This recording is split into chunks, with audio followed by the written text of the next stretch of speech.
All right, hello once again. This is Jeff Scott of Blackhawk Technical College. I've been going through the Sam's Teach Yourself Bootstrap in 24 Hours book for the 152-158 Advanced Website Development class for the fall 2016 semester.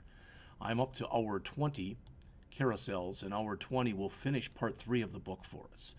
We, as usual, have 4 objectives. We want to learn how to create an image slideshow on a Bootstrap site, how to use the Carousel.js plugin, the best practices for using carousels on websites, and common problems with carousels and how to deal with them. Let me just say these last 2 are just basically a bunch of text, and I'll let the author talk about it. I'll talk about it at that time, but much of the stuff that's in there, just so you know, is common sense. All right. Carousels are a popular way to create slideshows and display multiple marketing messages on a web page. Yeah. They allow images or marketing to stay above the fold. If you've never heard of that, that's the old idea of a newspaper where you folded it in half, basically kind of horizontally folded it in half, and the stuff that was on the top half was above the fold. All right. Carousels can be difficult to build and maintain, but Bootstrap does make it easy. All right. Just so you know, too, one of the things that I had to do, I didn't mind doing it at all, but when I did these tutorials, because there's a thing in here that's, one of these was, there it is, we're on carousels. So again, these are those slides. So this is how it's set up in here. And you can have it go forward, backward, etc. All right, you can click the buttons, etc. And there are multiple ways that you can do this. You can put text on here also. I don't like the way that looks. All right. And with some of these too, some of the later ones, probably not this one, but you can get them to move automatically for you. Let me jump up to about 7 here. I don't know which one it is, but here's some with start.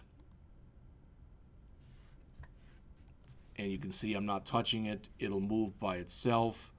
Or I can automatically move it to a certain slide. All right. Move it to the previous slide, etc. So we'll look at some of that stuff in here.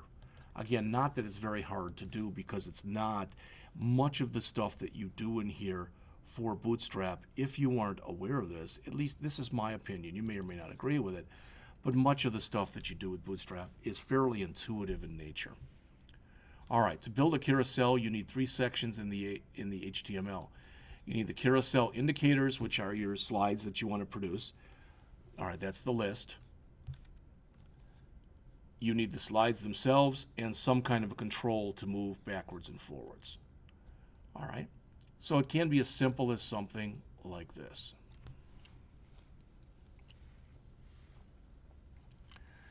The default color of the indicators is white, so you should basically work with them accordingly as you have to in order to work with the color background, etc. that you're using. Indicators aren't required.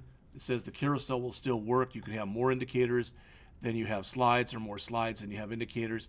It's a way of perusing around, and typically, especially if you're going to have a potpourri of people who are going to be visiting your site, you probably will want some kind of an indicator in there. All right, so here's how you stick the slides in. As they mentioned below, create a slide for each indicator and add the active class to the same slide that you want basically to start. Okay.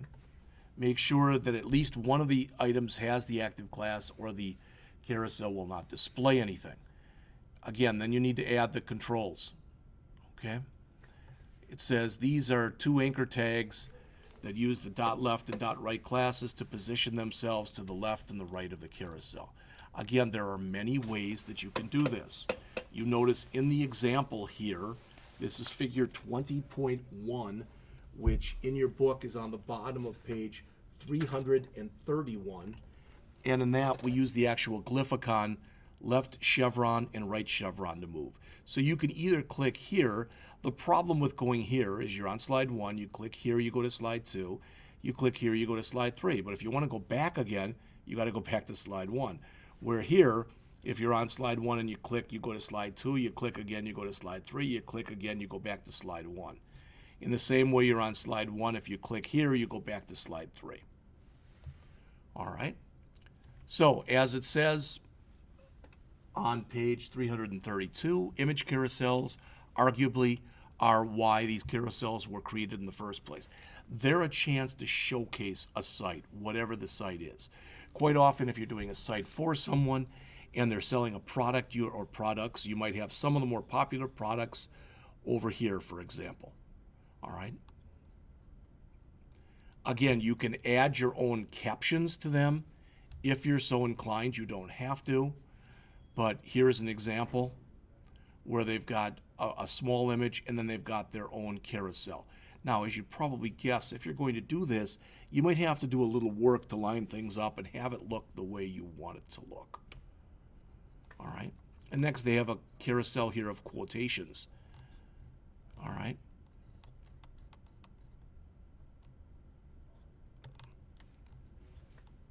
And again, they don't show it. It's not a working version. They don't have any of the Bootstrap files there, but hopefully you can go through it and make something out of it, okay? All right, so the Carousel plugin, as it says, works like all other Bootstrap plugins.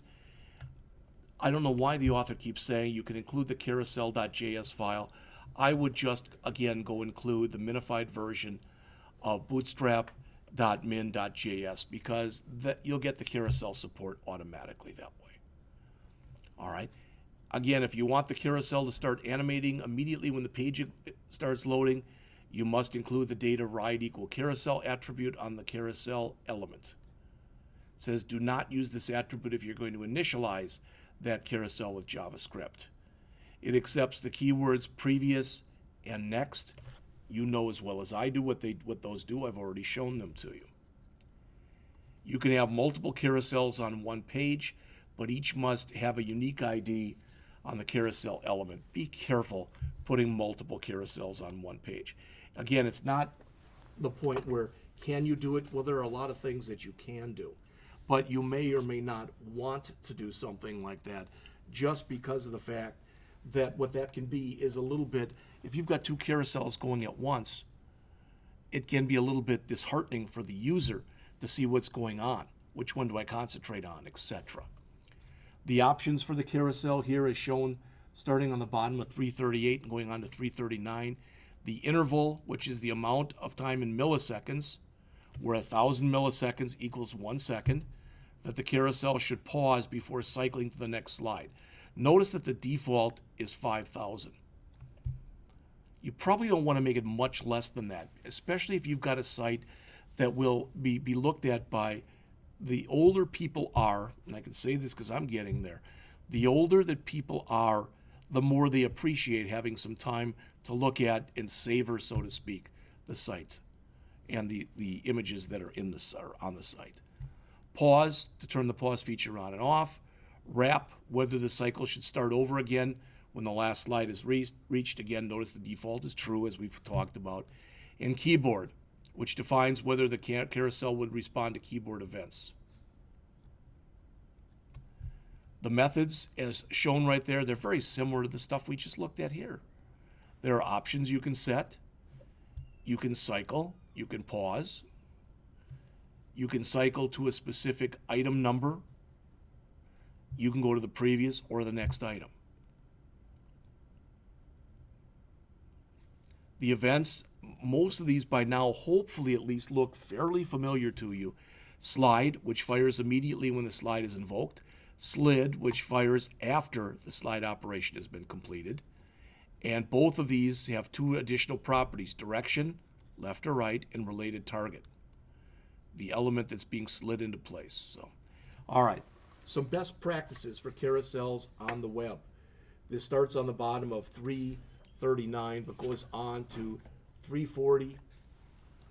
All right, it says before you head off and create a carousel of your own, you should know there's drawbacks to creating carousels. Customers don't always understand them. They may be difficult to use.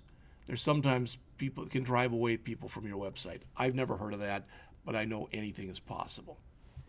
Using Bootstrap does not present these problems, But some best practices, things to keep in mind. Again, ideally, at least most of these are common sense to you.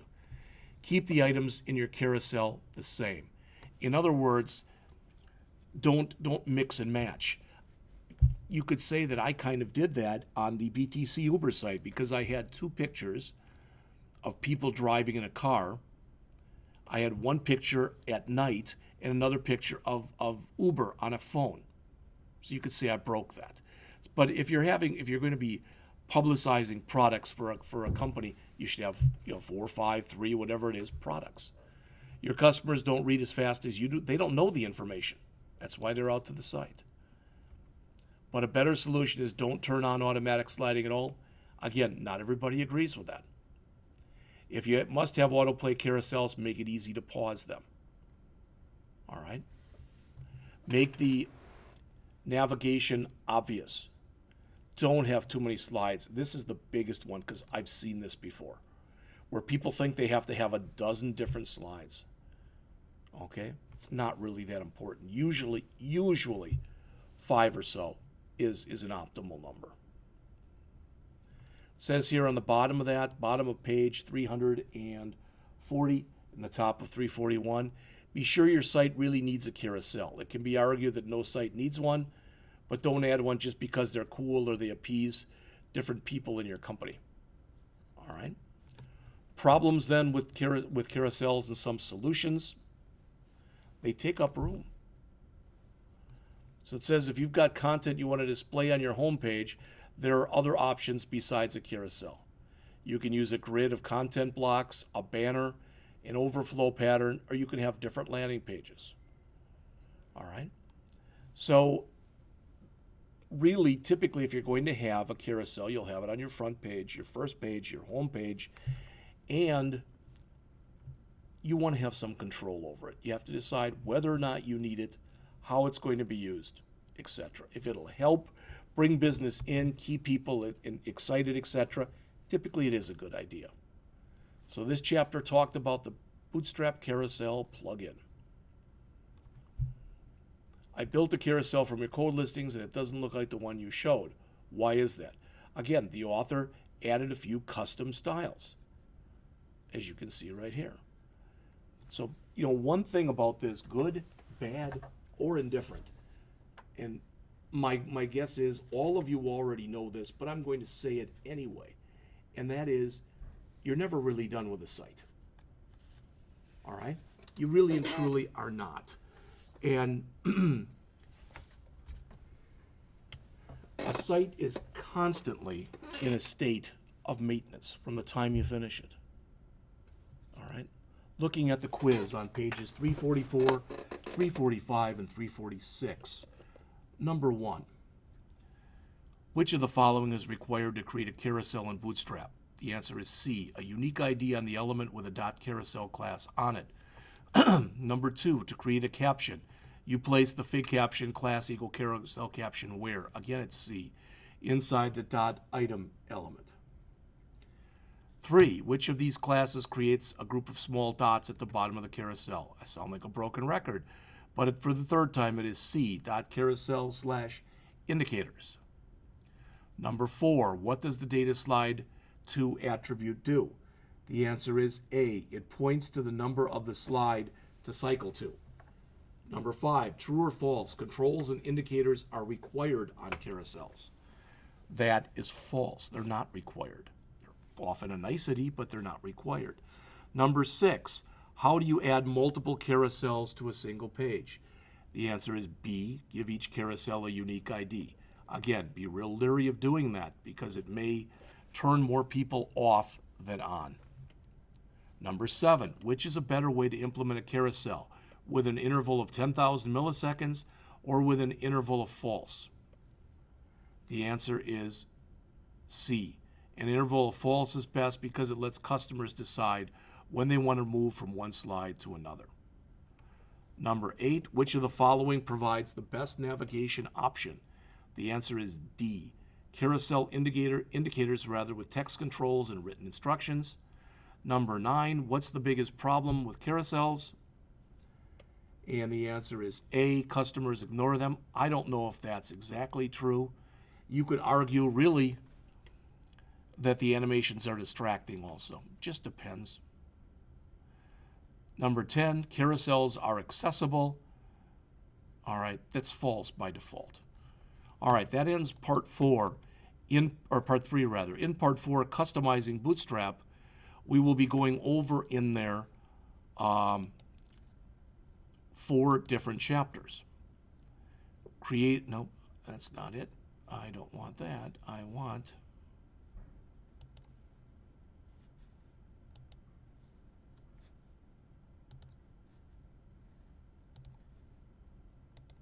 it's on customizing Bootstrap, and it's customizing Bootstrap and your Bootstrap website, making Bootstrap more accessible, using less in Sass, which are CSS preprocessors with Bootstrap, and going further with Bootstrap. What I'm going to do next, though, is I'm going to actually jump to Chapter 24, because they talk about some freebies, etc., that you may want to use with Bootstrap. Some free editors and some other stuff that's available. You may or you may not have an interest in that, but we'll look at it. And it's going to be a mind experience for me because I have not looked at any of this stuff. So I'll be back with that in just a minute.